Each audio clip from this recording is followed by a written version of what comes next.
Hi there, I am Michael Hughes with Motorola Solutions.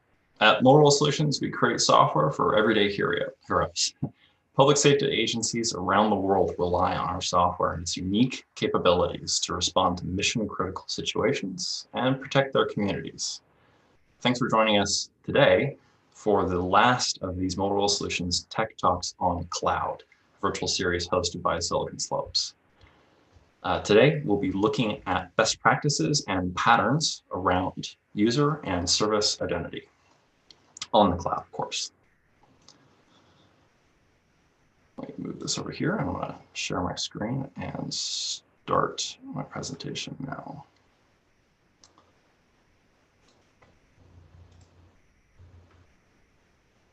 Okay. So as I just said, this is MSI Tech Talks. We're going to be talking about service and user authentication, patterns, practices, and where to go as a identity platform. Just a little bit briefly about myself before I move on. I am, again, Michael Hughes. I am a senior manager at Motorola Solutions, and among my responsibilities is managing the internal authentication services team that operates a authentication platform for our end users and internal services. So with that out of the way, let's move on into a little bit more detail of what we'll be talking about. So context. This presentation was originally given internally in Motorola earlier this year. However, the content is really broadly applicable to a lot of authentication problems. The key thing I want to start with, so we all are on the same basis, is what the point of this presentation is. Everything we're going to talk about is relevant to anyone authenticating users and services. The content is going to be most relevant to teams that are building internal identity platforms, right? Centralized services that help identify who your end users are and who your internal services are and how they communicate and how they authenticate with each other. This content is also going to be really relevant to you if you are an application team building services inside of an organization that has an internal identity platform. If you don't fit into one of those categories, that's still okay. There's still a lot of relevant content in here, particularly around the standards. You just find that they may not all be relevant to you. So with that said, what are we going to be talking about? We're going to talk a lot about standards, and I'm going to try and make it interesting, but some of these standards are a little dry, but they're really, really useful. After that, we're going to talk a little bit about what does an internal authentication platform do and not do for you. And we're going to highlight that because it can illustrate some of the frustrations that teams may run into as they grow and as organizations grow. And lastly, we'll talk about these sort of two sides of authentication. User authentication, some common problems we see with it, thoughts around them, and then service authentication. And again, some common problems and thoughts around it. So, standards.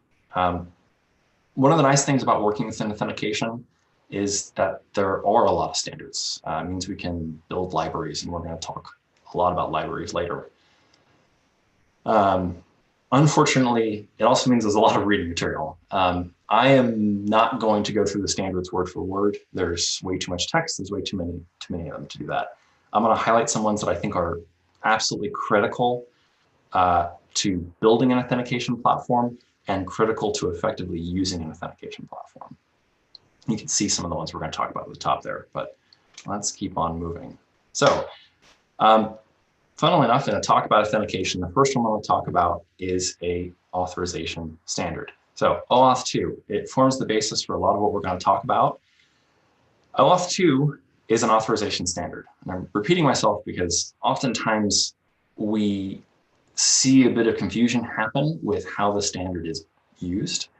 But again, OAuth II is really about describing how does an end user, right? How does Joe grant an application rights to access data that Joe is responsible for or manages or has rights to? That's what it's for. It doesn't say anything about how Joe authenticates. In fact, it doesn't say even how Joe has a relationship with the underlying data. just says, how does Joe authorize this web application or this application that he's interacting with on a desktop?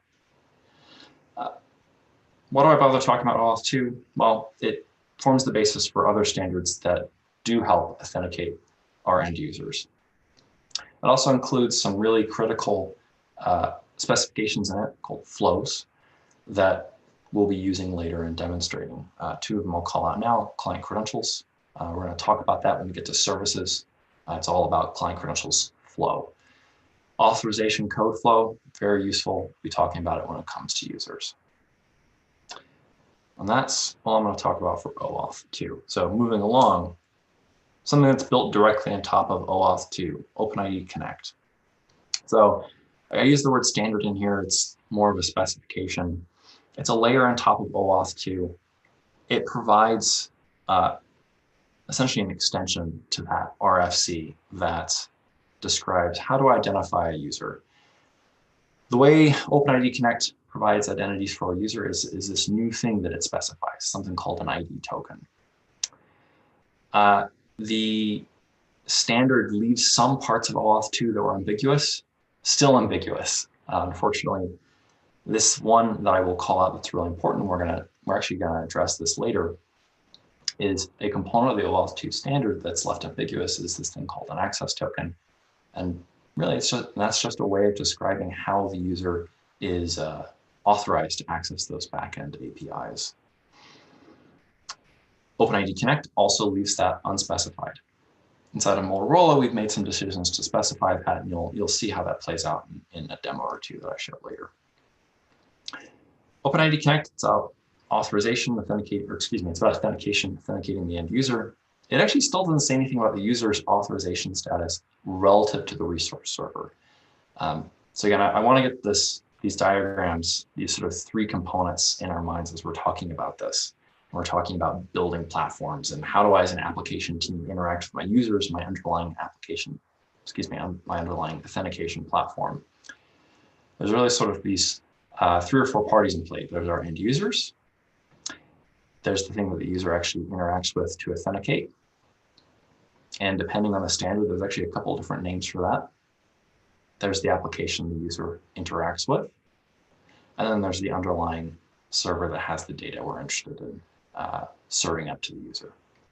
So when I talk about the user not having a specified authorization status, it's this relationship to this resource server and, resource server and end user that's not specified by the standard.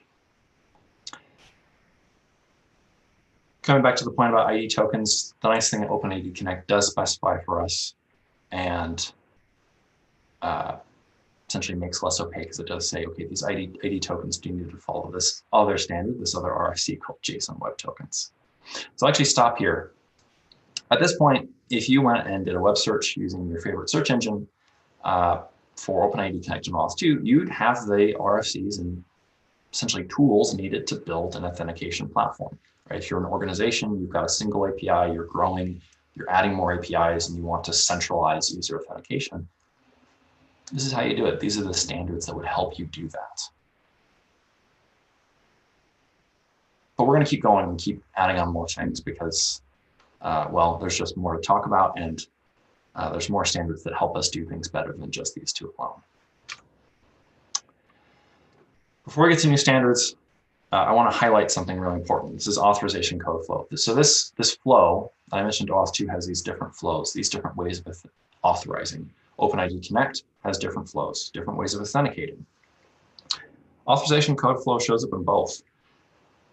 Again, putting yourself in the shoes of someone who is building a way of authenticating users, of authenticating services, this is a tool you primarily use to authenticate users.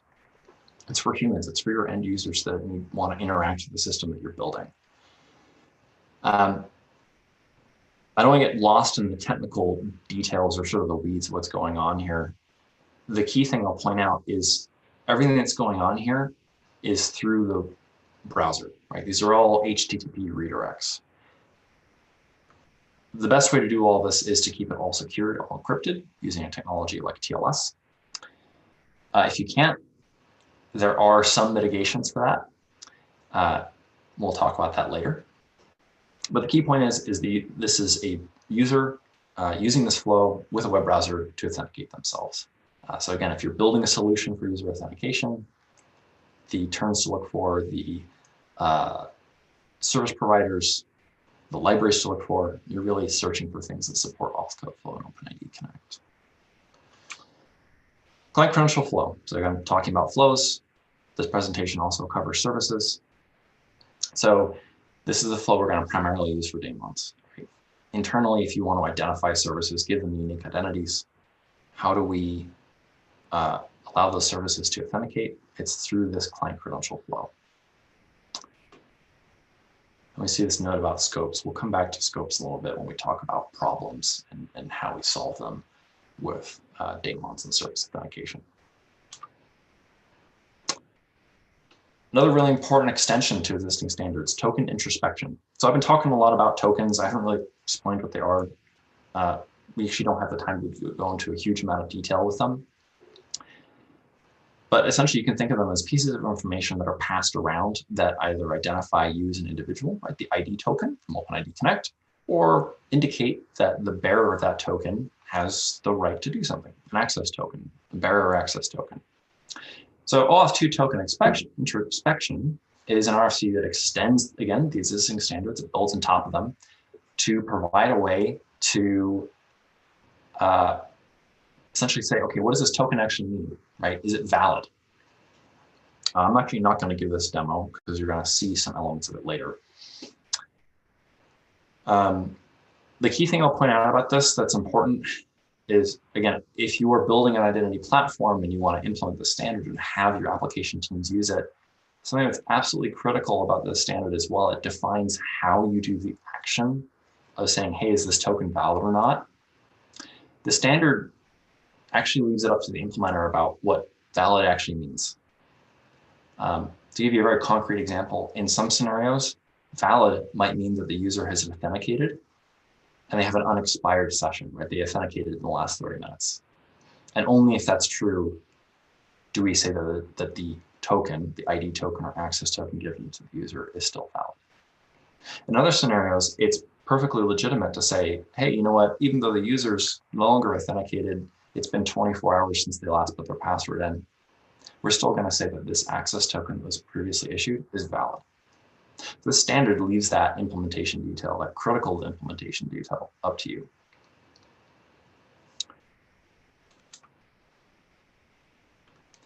More standards. I call this word salad because PKCE is actually an acronym for Proof Key Code Exchange for OAuth public clients. It's a lot of words mashed together.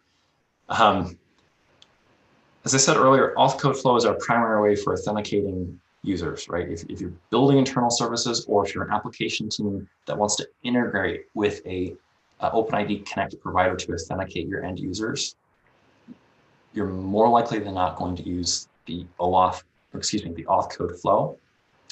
If you happen to be building an application that, for whatever reason, has that last step of the flow over something other than TLS, and that can happen if you're building a desktop application or a mobile app for iOS or Android, that last step may not occur over TLS.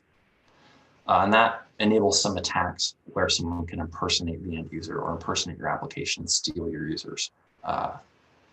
Not credentials, but tokens that are issued to your user.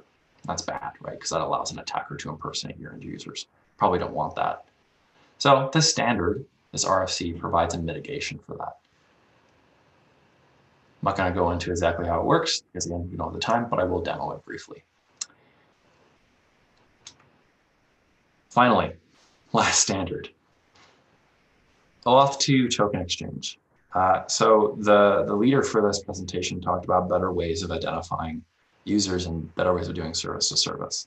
This is a relatively recent RFC. It was in draft for quite some time. It just recently came out of draft this year, a few months ago, I believe. Support for it's a little bit more varied. I think this standard is critical. And again, if you're an organization that's growing, right, you're moving from having a single application with authentication and authorization for your users built into it, and you're moving to a situation where, hey, now I've got multiple applications and I need to authenticate my users in a single sign-on fashion across all of them. Maybe I'm using an Auth 0 or Okta or Microsoft AAD, or I'm building something internally, and my system's becoming more complex. This support for the standard is really something I recommend looking for, because it gives you a way to allow identification of the end user across services. Microservice architectures are very popular. This standard solves how you know who originated a call, right? So my very sort of simple pictogram here, we're showing that in the case of this usage of the RFC, we take two tokens, right? Two access tokens. Let's say one of them is the actor, right? The actual thing that's doing the action. It could be some backend microservice. The other one's the subject, right? That backend microservice receives a token from an end user. Perhaps the subject, the end user is just m@e.com. We work through this flow, following this specification, and what is the result of the flow is a token with combined information that says, hey, the actor, the person who's actually doing the action, the backend service is this client ID, it's client ID foo, and also that this backend service is doing an action on behalf of this user, m@e.com. Microsoft AAD actually implements this standard for those that are using AAD. They happen to call it something else. They call it on behalf of flow. Other products implement this by name. But it is incredibly useful. I recommend looking at it if you were, again, in that sort of place where you're moving to building an identity platform, authorizing users, authenticating users across multiple services, microservices.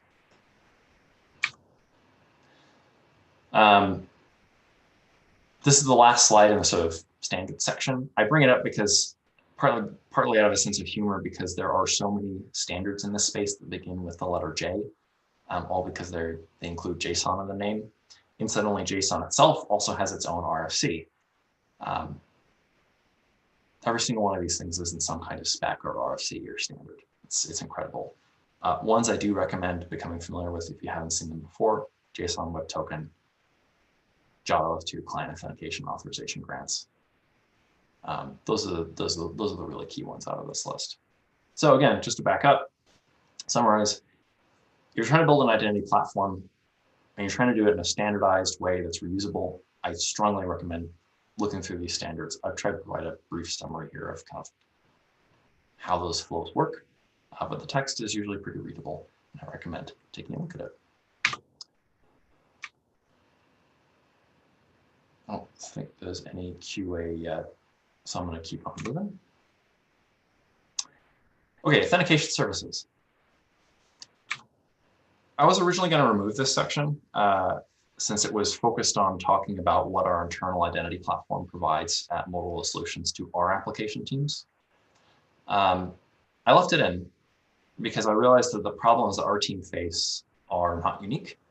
I want to talk about why this can be frustrating. It can be frustrating to work with it either as an internal identity platform or as an application team with dependencies on it. So to start off, why do we create these identity platforms? Well, we centralize stuff to solve some problem really well. In this case, we're trying to solve this problem of authenticating our end users really well. Who's the user? Solves that problem. Unfortunately, it creates other problems. As an application team, how do I trust my identity provider, right? If I'm using, obviously this is possible, right? Because services like Auth 0 and Okta exist and people use them all the time. But you do have to stop and think about it as an app team, because it certainly changes your model from scenarios where you're using built-in frameworks, things like Spring Security, a Java application. Suddenly how you're identifying your users is external to you, right? You are trusting, either a TLS certificate that identifies Auth 0 as, well, Auth 0, or you're trusting some kind of internal cert, things like that.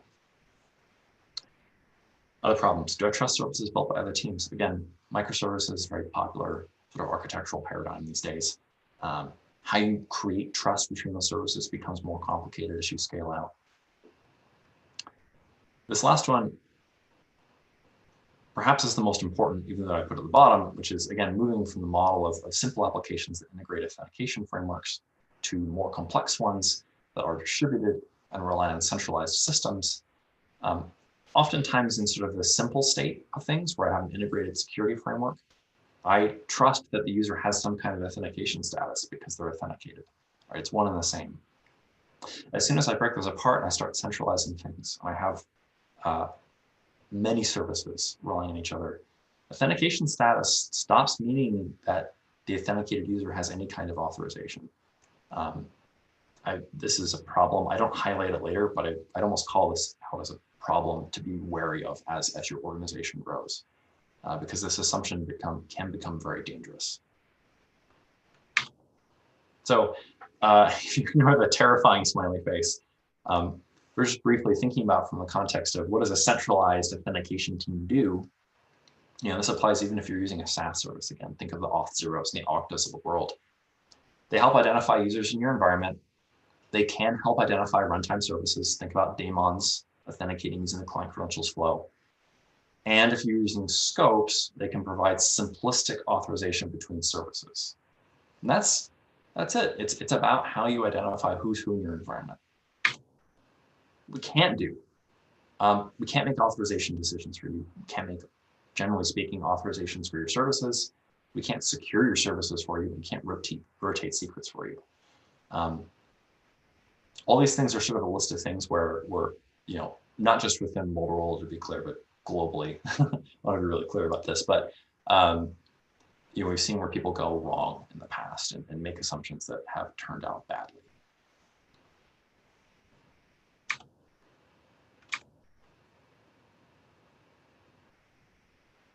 Okay.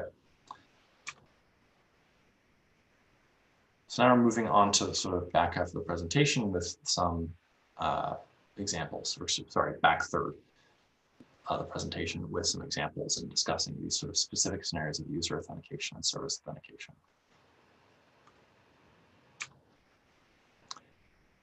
So when it comes to users, the simplest scenario I could come up with for authenticating user, again from this perspective of I am now a identity platform, right? My organization has an internal identity platform that uses standards, and I'm an app team building on top of that platform. The simplest scenario to address are single-page web applications. And they're the simplest one to address because there's a lot of existing frameworks out there. There's a lot of existing libraries that reference these RCs and standards and specifications. So this is one I want to very briefly demo.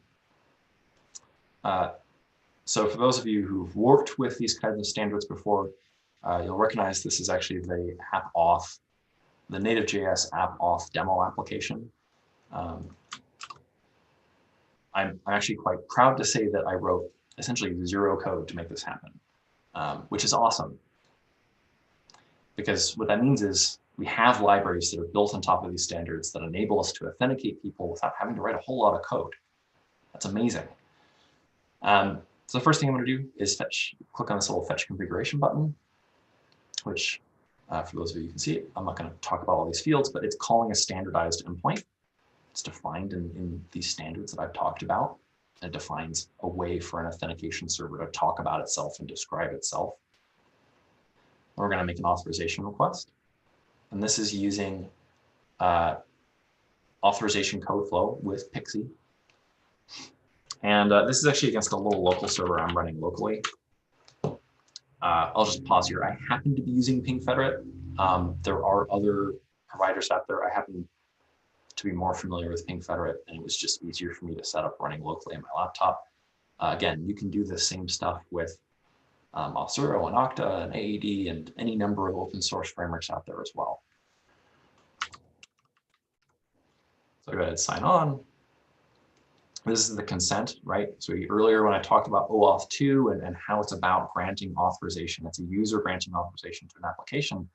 This is what we're doing, right? I am now going through that OAuth II flow and I'm granting some very basic rights to that application. I get redirected back to the application. And again, as I talked about earlier, this is all about HTTP redirects. And because it reloaded the page, I'm going to fetch configuration again. And the last thing I'm going to do is make token request. So again, done. I've successfully walked through the authorization code flow. And I'm just selecting this ID token here, which is this incredibly long string. And to prove, again, one of the points I made earlier about the fact that the OpenID spec specifies that token has to be a JWT. You can see here it's a JWT. It's decoded. I decoded it using a tool, jwt.io, that relies on the fact that this stuff is standardized and it has a standard format. So again, we're getting a lot of traction out of the fact that these are all standards and specs, right? All these tools work with each other. You can see here there's some basic claims in here. In this case, there's a subject claim saying, "Hey, I'm Michael." So I'll go back to the presentation.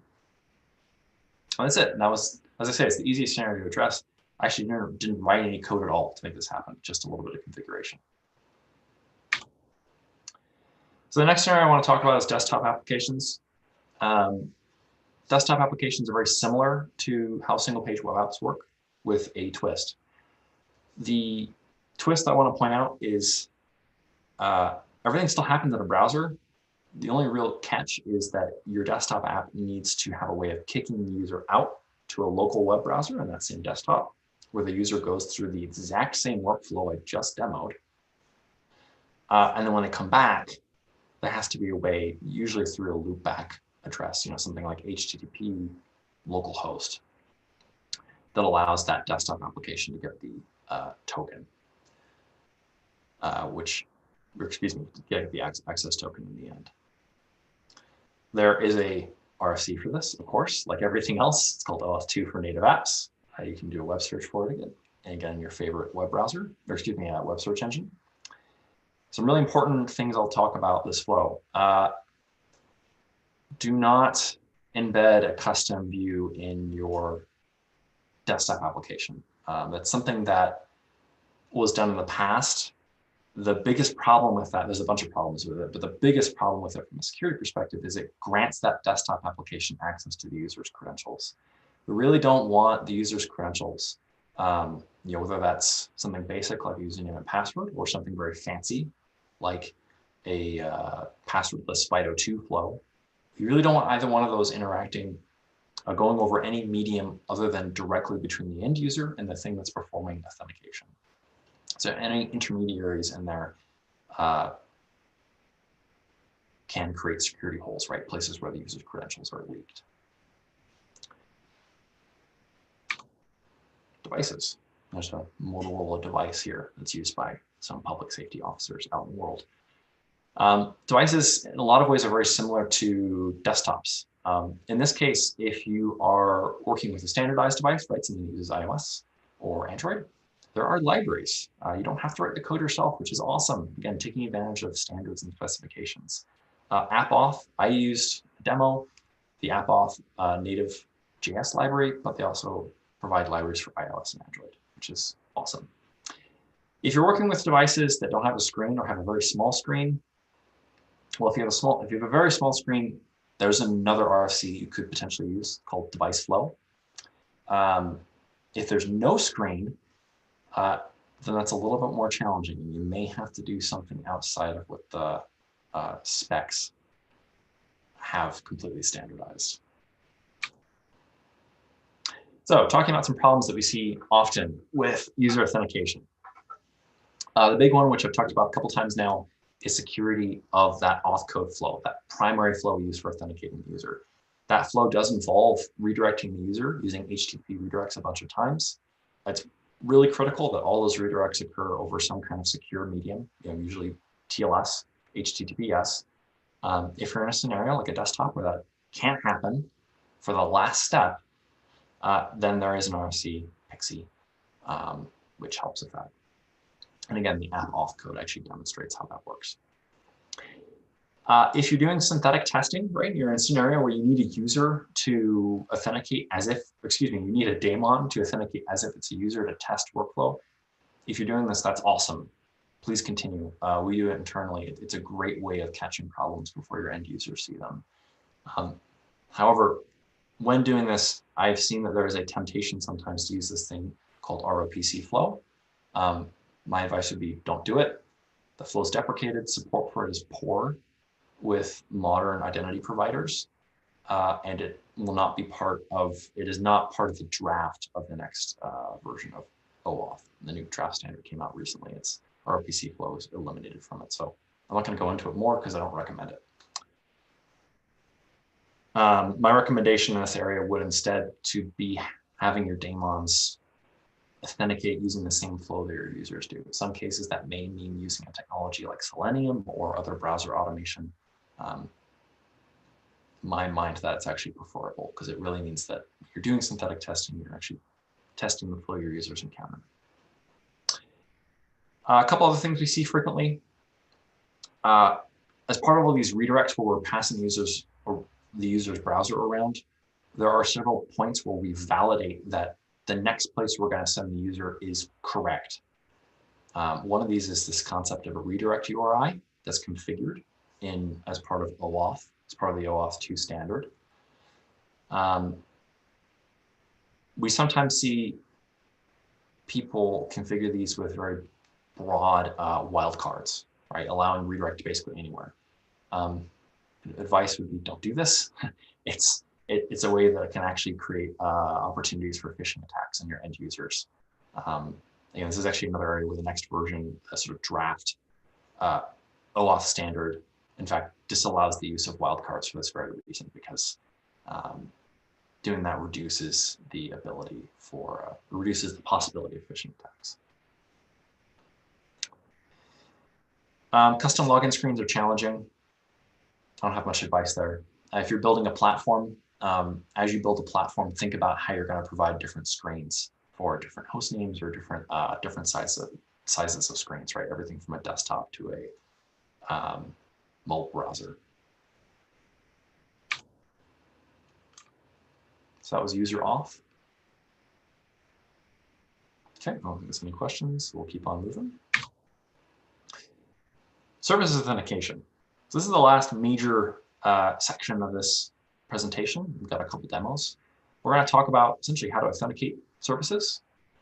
Some thoughts about actually, was that a question that just came in? If it was, I'll wait to the next interstitial to grab it.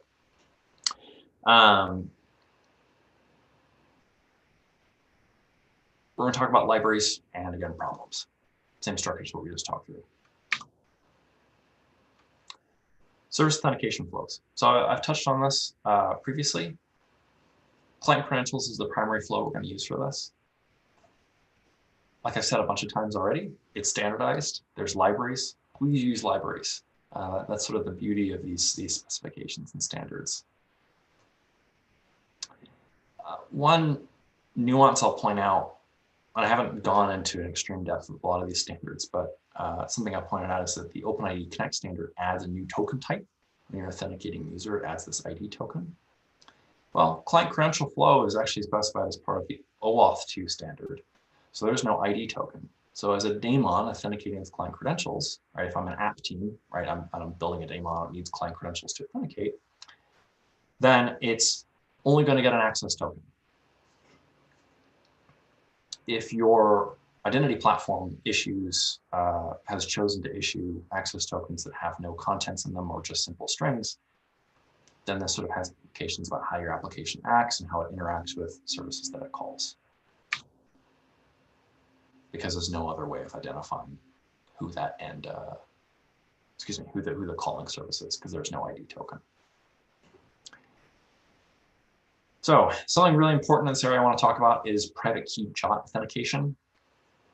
So normally client credentials is based off of a shared secret, right? You generate a password. That password is entered into the authentication system, and then it's shared with the service that wants to do authentication. Passwords have problems.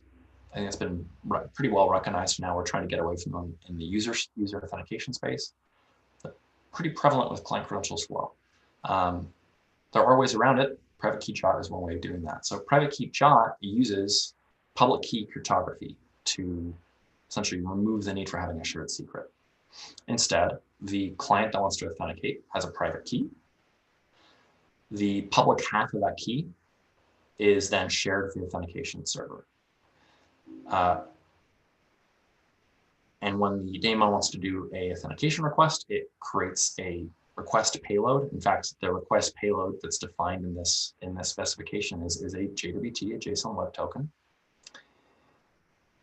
That JOT is signed to the private key, and then it's sent to the authentication server. And then the authentication server can validate using the public half of the key whether or not the client was using a valid registered private key to send the request or not.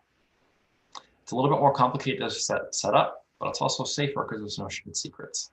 The other nice thing about it is that for authentication servers that support it, you can often register multiple keys ahead of time, which makes it easier to rotate. And just to keep mindful of time, what I'm going to do is I'm going to stack up the demos at the end. So I'm going to keep moving on and talk about problems first, and then we'll sort of demo these two things together. And that'll be our sort of wrap up, and then we'll get to answering questions live as they come in. So problems. I want to talk about an anti-pattern that we've seen a lot.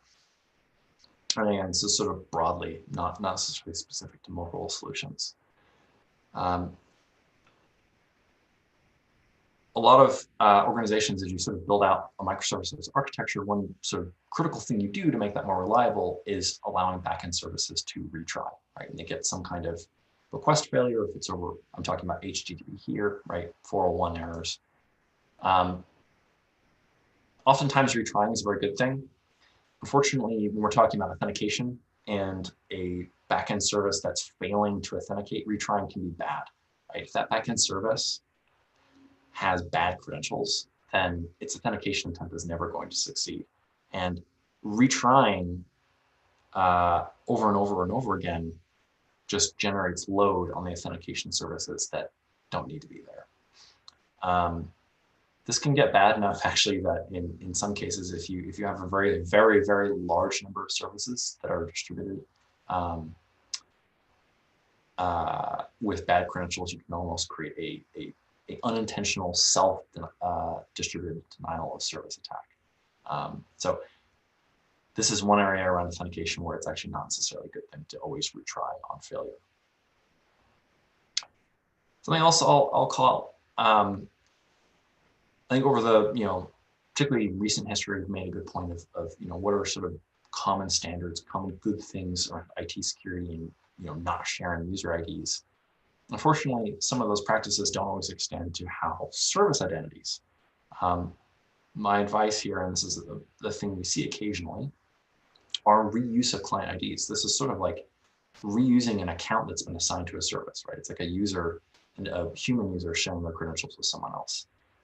Reuse of a client ID, reuse of service identities is just as bad, and bad for all the same reasons as a human sharing their credentials with someone else.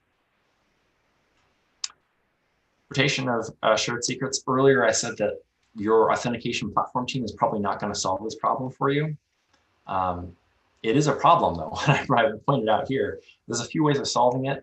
It really depends on what vendor you're using, right? There's different ways of doing this. AAD from Microsoft has some ways of handling this that they allow you to specify multiple secrets for client. Other vendors, like Pink Federate's product, allows you to register a private key set. Different open source solutions like Keycloak or Hydra also have sort of variants on these solutions, but it is a problem you'll need to solve internally, right? As soon as you have a shared secret, you need to think about how you're going to rotate it. And then lastly, something that is very recently came out of draft standard, or excuse me, draft process, and I think is really valid for microservices architectures, is this whole concept of token exchange, right? We have an end user, they're making a request. That request gets distributed to several other backend microservices. How do we represent that user? Well, token exchange is, at least in my opinion, the broadly supported way of doing it. More problems. There's more problems with service authentication than there are with user authentication. So last few problems I want to talk about is all about scopes. So scopes are defined in OAuth II. When I talked about How does a user grant authorization to a service? What they're really doing is granting scopes, right? The service asks for a scope to do something, then the user grants it or denies it. With services, though, client credential flow, you assign scopes to grant a daemon access to do something. However, when we're talking about it from the context of a centralized identity team, suddenly this process of assigning scopes stops making sense, because who approves the scope to assign to an application owned by a team that develops a certain microservice to access another microservice run by another team becomes very vague. My response to this is scopes are great. Scopes work well for user-facing authorization, general assignments. I have some example here, right? The ability to write and upload, the ability to read from the uploads folder. Great, fabulous use of scopes. I would actually recommend taking a different approach for service-to-service authorization. Scopes are great, but they're not the right answer for all authorization problems. Okay, and I think that's, okay, no questions. Okay, so that's QA for that section. So I'm just gonna briefly switch to a terminal window here. By resharing, then we'll talk through these two demos, and then we'll wrap with a summary.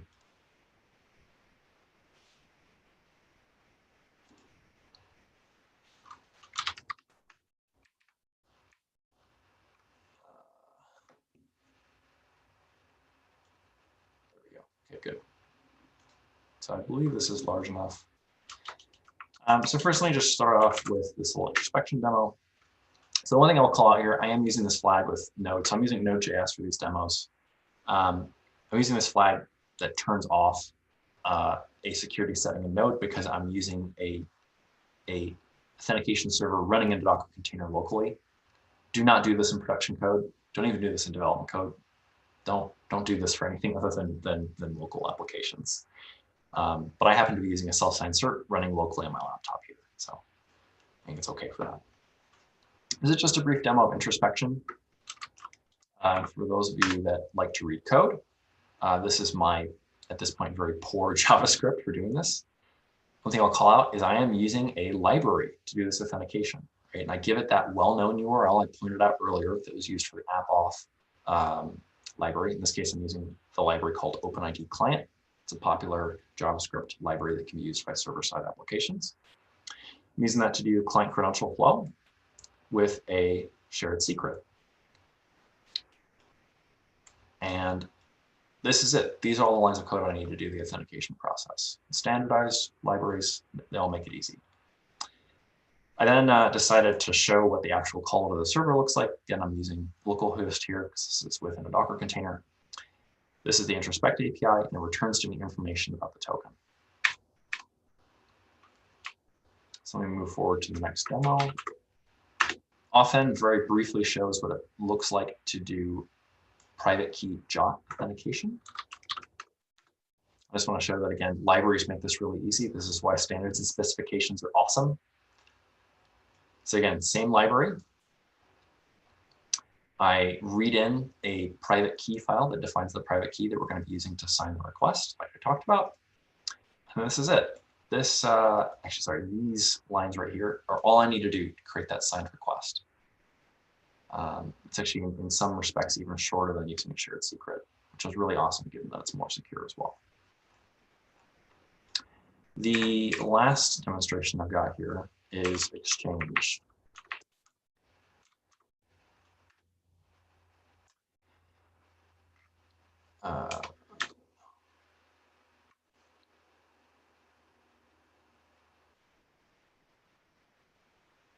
That demo decided to be broken. So I'm going to stop sharing my screen and move on to the summary. Let's reshare the.